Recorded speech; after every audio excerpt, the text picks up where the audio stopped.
আমি প্রায় এখন নিঃস্ব। আমি যে এখন পুনরায় ঘুরে দাঁড়াবো এরকম কোনো অর্থ আমার কাছে নাই। ঈদ উপলক্ষে আমি প্রায় 5-6 লাখ টাকার মাল নিয়েছি, সব বাতাসে উড়ায় নিয়ে গেছে। আমার নতুন ঘরটা করছি, এর পিছনে পরে আবার 3-4 লাখ টাকা সব তছনছ করে দিছে, তোমার লন্ডভন্ড করে দিছে। আমি বহুত কষ্ট করে ঘর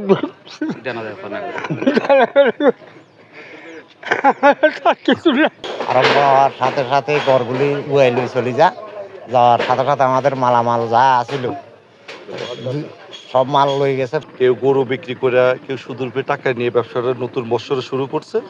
সামনে একটা আমাদের পবিত্র ঈদ ঈদুল আজহা উপলক্ষে সবাই দোকানে মাল উঠেছে। প্রায় 12 থেকে 13 লাখ টাকা ব্যাপক ক্ষতি হয়েছে।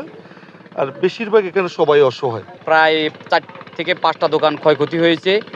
এই 4-5টা পরিবার খুবই অসহায়, বিভিন্নভাবে দেনা পেনা করে লোন মাধ্যমে বিভিন্ন গোয়ালের গাভী বিক্রি করে টাকা সংগ্রহ করে ব্যবসা দাঁড়া করেছিলেন।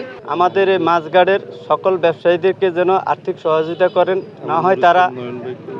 না হয় তারা পথে বসে যাবে।